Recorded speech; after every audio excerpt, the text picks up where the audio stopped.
Well guys, welcome back to the Grossman's Country Life. It's always good to have a new toy in the shop, and we have just that today. We have a ACMER S2 Pro laser engraver that we're going to be taking a look at. Yeah, I already have a laser engraver, but I'm pretty excited about this one, and I'll talk more about why a little later in the video. But for now, we're going to get this thing out of the box, get it quickly assembled, or at least it'll be quickly to you guys. Have no idea how long it's going to take me, but we'll talk more about the difficulty of assembling it once I have it together, and then we'll put it through some test runs. So stay tuned. All right, the first thing we had to do was get all the parts unpacked, and everything was packaged neatly and securely in foam padding, and everything was very well labeled. So I got everything set out on my workbench. And once we had it all unpacked, it was on to the assembly process. And that was pretty straightforward, although there are a couple of steps in the instructions that were a little confusing. They definitely could improve on those a bit, but I was still able to knock the whole thing out in about 45 minutes. And everything you need to put it together is included in the kit. And once I had the frame assembled, it was time to add the laser module, which was just a couple of set screws that hold that in, the air pump, and it was time to get all the wiring and the hoses hooked up. Now again, this is an area where you need to pay close attention to the labeling of the wires and the instructions to make sure you get everything plugged in where it needs to go. Once again, the instructions aren't as clear as they could be, but it's still very doable if you pay close attention. And most of the plugs will only plug in to one spot. They'll only reach and plug in to one port. So just pay attention to what you're doing, and you shouldn't have an issue. Now once everything was connected, I got the laser powered up, and now it was time to get it connected to my laptop and the laser software that we'd be using. Well, all right guys, we got the ACMER laser all put together now. Got it powered up here, which that seems to be working. Now we got to get it connected to my computer. And now the cool thing about ACMER is they have their own software that comes with it for free, or they also have an app that you can use and actually do laser engravings right from your phone. We're not gonna be using either one of those because I already have Lightburn, which is kind of the industry standard for laser engraving. I already got it on my computer, and so we're just going to need to get this added into Lightburn, get them connected, and then we're going to put this thing to the test and try some different things. I got several things here. We're going to try some coasters. We're going to try some leather patches, regular wood, just an engraving on a cedar board here. We might try some acrylic. This piece of acrylic I have here, we might try to cut, and whatever else we can come up with too. But we're going to put this thing to the test. I'm curious to see how this compares to my other CO2 laser, my 65 watt CO2 laser. This is a 48 watt diode laser. So we'll do a little comparison and contrasting to the two. But right now, let's get this thing hooked up and get it going. Yeah, so we can see how this thing's going to do. Now getting it connected to Lightburn was pretty simple once I realized that the best route is to just let Lightburn recognize the laser and assign the settings accordingly, rather than to try to connect and set it up manually as the instructions advise. So Lightburn was able to recognize exactly what it was and got all the settings correct, and I didn't have any issues once I went that route. Once I had Lightburn communicating with the laser, it was time to try our first project, which in this case would be laser engraving a small leather patch. I guess we're ready. We're gonna see. And this is how you focus the laser on this thing. It's manual. You just loosen these two screws over here. You flip the little kickstand down, loosen until it touches, and then tighten those back down. Of course, flip your kickstand back so it don't drag. And I'm just gonna draw, because we're gonna start out with some leather patches, I'm gonna draw a 2 by 3 inch square on here, a rectangle, and just do a quick burn, and then I'll know where to place this to do the actual We'll put a Grossman's Country Living logo on there. But let's see here. First, let me just draw a square, or rectangle, I should say.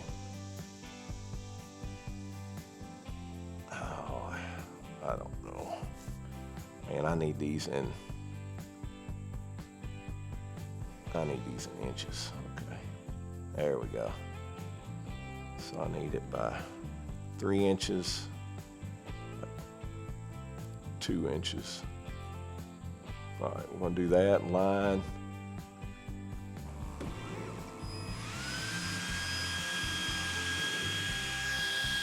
Okay.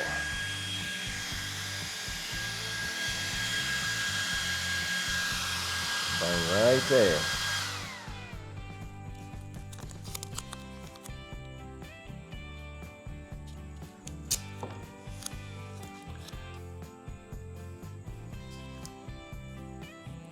All right, now let's try this. That's a little crooked. Oh well, it's fine. It's a test.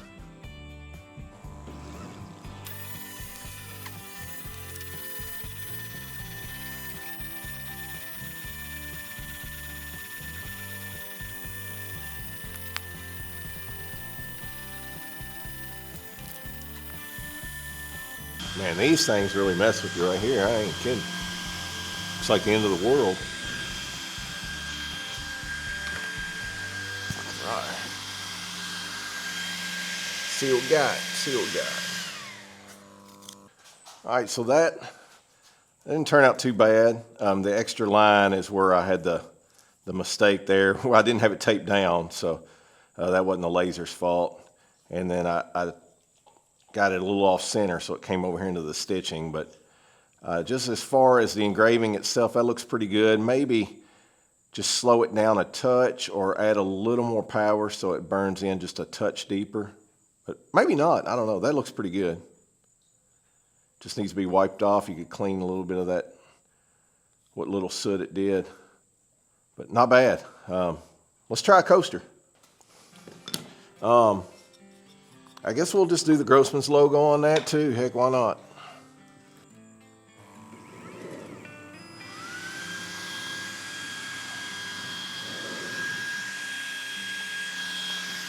Okay, so you see where it burned the circle there, so that'll let me put my coaster right in the middle.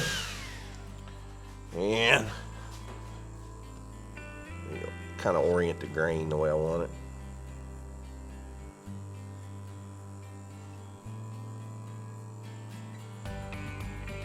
All right, now let's move the Grossman's logo over in the middle of that. All right.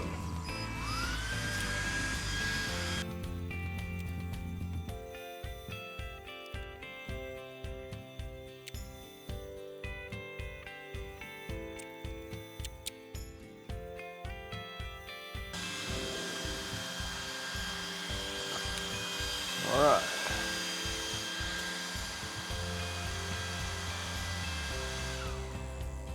That's pretty good. I like that. Nice and dark in there. That honestly seems to do a little better job than my CO2 laser as far as getting good black lettering. The settings were about right. That's 300 millimeters per second, or minute maybe. 300 millimeters per, it's 300 millimeters and 40% power. Pretty cool. All right, well, okay, a couple of initial thoughts here, I guess, just from, just doing these first 2 jobs.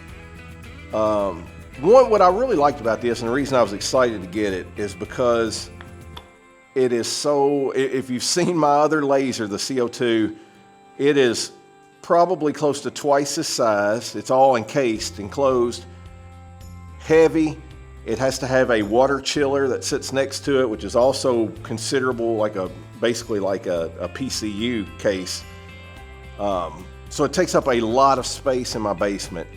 It's not something you can just easily move around. Whereas this, You can pick this up and move it anywhere you want to. When I get done, I could simply hang it on the wall back here. Easy to transport, and since it's not encased, you could literally set this thing on top of your project, if say a coffee table, kitchen table, whatever, and engrave right on the top of that project. So I love that part of it.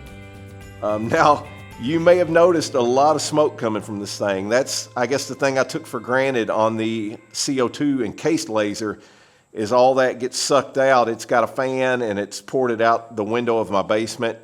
And so you'll smell a little bit of it, but you don't, all the smoke goes out of the house. Of course, I'm in the shop here, but this thing produced a lot of smoke, a little irritating to my lungs.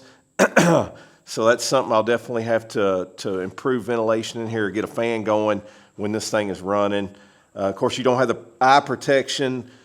The other laser is encased. It's got a lid, so you're kind of protected there. You should still wear your goggles, but not as much of an issue with the laser. This thing being out in the open, you do got to watch and protect your eyes just in case it was to bounce off of something and hit you in the eyeball. So those are kind of the big things I've noticed so far. As far as power and stuff, I'm impressed. It's done a good job.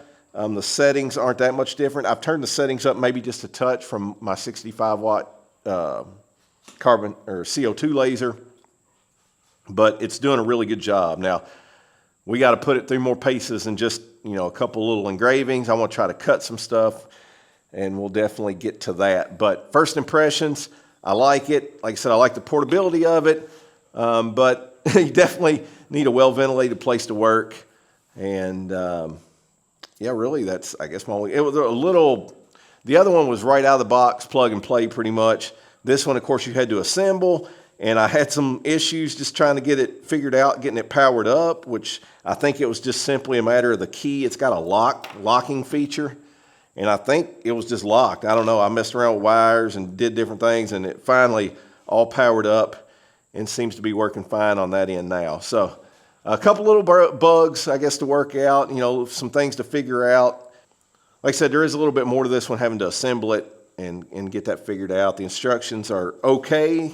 I wouldn't, say 6 out of 10, maybe 7 out of 10 on the instructions. They could definitely do better. There's probably some videos available, though, on setting this thing up. But overall, I'm pretty happy with it so far, and we're going to put it through some more paces.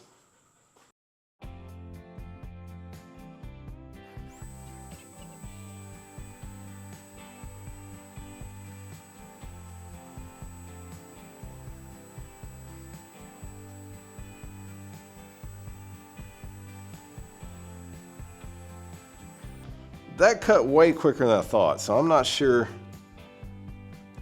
Yeah, that didn't cut through. Well, let's just see. Let's just see what it did. Well, it started to. It was. Yep. No. Didn't do it. Didn't do it. All right. Well, let's throw another piece on here, just a scrap piece again, and we'll try a different setting. Let's see here. We're going to slow it down. We're going to slow it down to 5 millimeters per second. And we're going to go 90 power on this, 90%.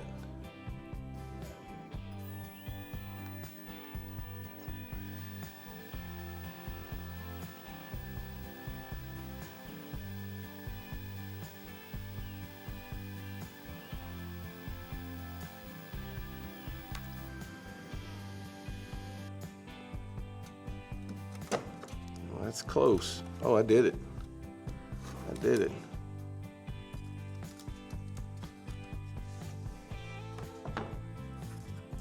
That is nice, man. Did a great job. It's crisp. The edges, are charred, obviously. I mean, they're gonna be, but they're crisp. And there's not a whole lot of charring on the outside. It wouldn't take a whole lot of cleanup to use that. So that is nice. It makes me wonder if I wouldn't be better off doing a lower power and maybe 2 passes, but that's pretty good results. Man, honestly, this thing is doing better than I've ever done with that other CO2 laser at everything. It's doing better at engraving. It's doing better at cutting. I don't know why that is, but it is. Impressive. All right, since that did so well, we're gonna try a piece of 1/4" acrylic, but I'm a little nervous. I don't know anything about cutting acrylic. So we're gonna start with just a little square first. I'm gonna cut a little square, and if that goes well, then we will try the bigger lettering. I'm gonna get back.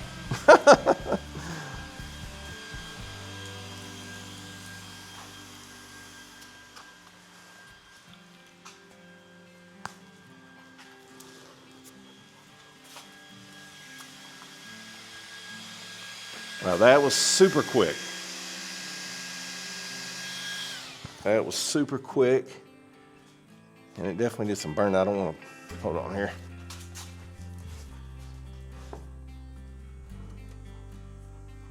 No, it didn't burn through.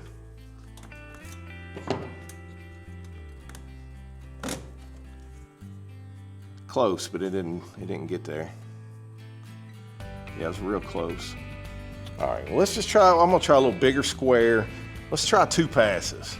All right, here we go. 2 passes at 5 millimeters per second and 70% power.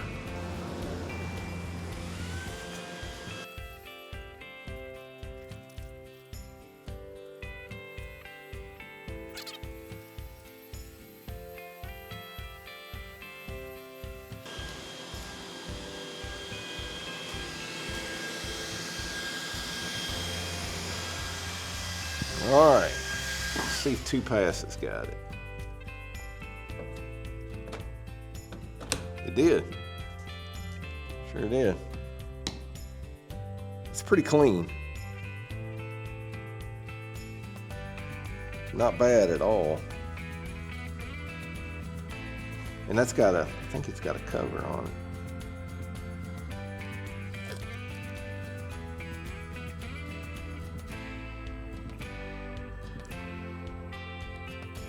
Pretty slick. Never cut acrylic before, but that did it. 2 passes, 5 millimeters per second, 70% power. Cut right through it. Very cool. Be cool to make some router templates out of that acrylic. That's kind of what I got it for, or the thought behind it. Well guys, all I can say is I am way more impressed with this thing than I thought I'd be. And I had no intentions of this being a comparison video to my CO2 laser, but I'm just blown away that this thing has done a much better job, not only in engraving, coasters, just a wood plaque there, but it also surprisingly did a better job, I think, of cutting. At least what I tested, the 1/4" plywood here, we tested the 1/4" acrylic, and it did better cutting on those than any results I've gotten from my CO2 laser. Just more crisp, less char, and less, I mean, honestly, I was able to dial these in really quickly, and it seems like with the CO2 laser, I was constantly having to test different settings to get it the way I wanted it, and I never could get it exactly the way I wanted it. So this is definitely will be my go-to laser moving forward. I think because of its portability and ease of use, you're probably going to see me incorporating this into a lot more projects here in the shop. It'll just enable me to personalize things for people, whether it's a planner or a memorial flag case or whatever the case may be. I now have the ability to quickly personalize that, and then I can simply unplug it and hang it back here on the wall or put it on a shelf and out of the way, unlike the monstrosity of the CO2 laser that's down in my basement. So not going to get rid of the CO2 laser just yet, but man, if this thing keeps performing the way it has, that may be coming. It may end up on Facebook Marketplace, but you're going to definitely see a lot more of this one in future builds. And I'll keep you posted if I have any problems with it or any updates that I need to give you. I'll definitely keep you posted on that. I'll put a link in the description if you want to check this out. Again, this is the ACMER S2 Pro. I think it retails for or sells for around $750 somewhere. Don't hold me to that, but I think the last time I checked, it was about $750, which is half the price of that CO2 laser. So check it out. The link will be below. If they give me a discount code, I think they will, but I'm not 100% sure on that. But if they do, that'll be in the description below as well. So give it a look if you're in the market for a diode laser. I'm pretty impressed with this one, so I wouldn't hesitate at this point to recommend it to friends and family. Of course, the big question is always longevity. You know, how long will it last? How long will it keep performing well? But the one thing I do like is you can easily switch out the laser modules on this. If something were to go wrong with the laser itself, it's a very easy swap out. Not sure about the cost, and honestly, I'm not sure about ACMER's warranty. I'll have to look into that. I'll try to put that in the description below. I'll look that up for you. But as always, guys, I hope if you already haven't, you'll hit that subscribe button, that little notification bell, so you never miss another one of our videos. We got a lot more projects coming, not necessarily laser, but just woodworking, property projects, home improvement projects, just the works here on the property, because there's always something to be done. So I will see you guys on the next video.